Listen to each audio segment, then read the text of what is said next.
So today we're talking about optimizing your conventional deadlift setup and how you can improve your setup so that your entire lift is actually more efficient and that you can lift bigger numbers. Something that we harp on here at Melbourne Strength Culture a lot is that your setup will often dictate how the rest of your lift will be. So if you set up poorly, fair chance the rest of your lift is going to be pretty shit.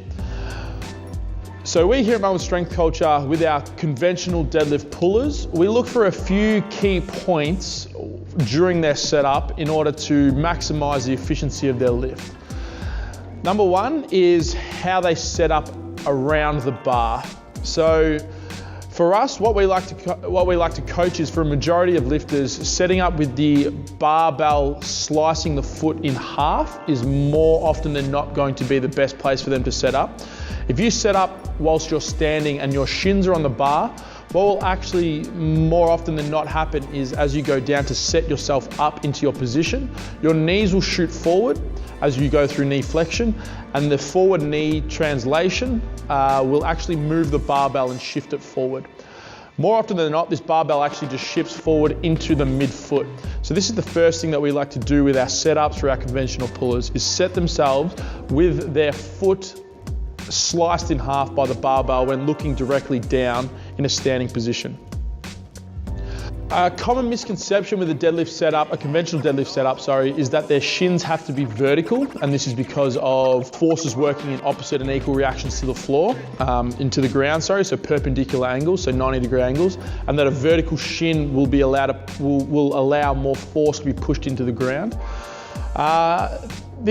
This can be the case if you have very short femurs. However, for someone that has an average size femur or even a long femur, more likened towards a conventional deadlifter, is that bone is going to have to move somewhere as you crouch down into the position for the deadlift. So if you try to set yourself up with a vertical shin, more often what will happen is, more often than not, is your hips will shoot very far back. You'll end up in a very hinged position. You'll take a lot of quads out of the equation, particularly off the floor. You'll throw a lot of that force onto your posterior chain and load the lower back, hamstrings and glutes for a majority of your lift. So you're not really going to get much out of your quads. This is also going to load someone's lower back quite significantly. So if they are someone that complains of back tightness or back issues, having someone set up for a conventional pull with a vertical tibia might actually be counterproductive for what you want to do with that lifter. So we like to set each person up a little bit further away and not really look for that vertical shin directly off the floor. So once you have the bar set up, slicing your foot in half, the second most important thing is that the back of the armpit is centered directly over the barbell, which is centered directly over the midfoot. And this occurs when you're down in position, ready to pull slack out of the bar.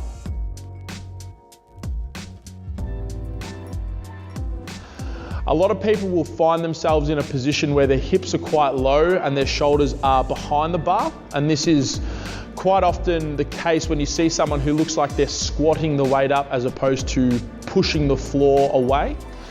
Someone who squats the weight up and sits themselves behind the bar, what will actually happen is, as the weight gets heavier, their body weight will shift forward into a position where that back of the shoulder blade, sits atop the bar, and then this is where the bar will actually break the floor and you'll start to move the bar off the ground.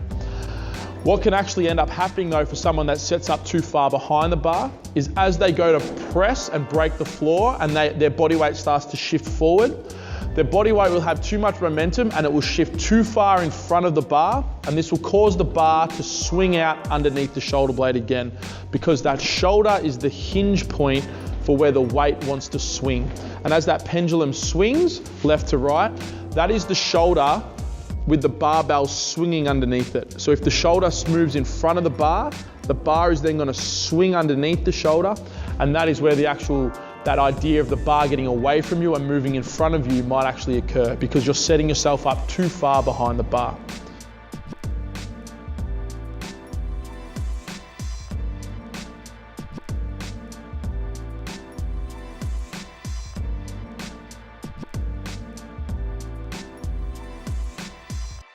The second most common seen thing with our conventional deadlift when we're coaching newer or beginner lifters is that they set up with their shoulders too far in front of the bar. And this is actually just going to let that bar swing out in front, and then they're going to wonder why no amount of lat activation and pulling the bar in close is keeping that bar close. It is purely because your mechanics have moved where that bar wants to be, and that bar swings out in front, and that's why you can't keep the bar close through your deadlift.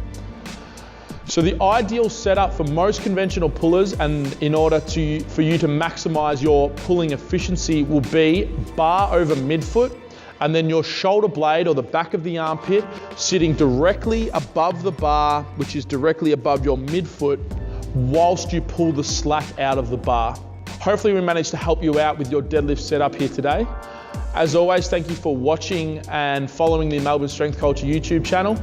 If this helped you out, please share and subscribe to the channel as more content will come out weekly. As always, thank you for watching, happy lifting, and welcome to the culture.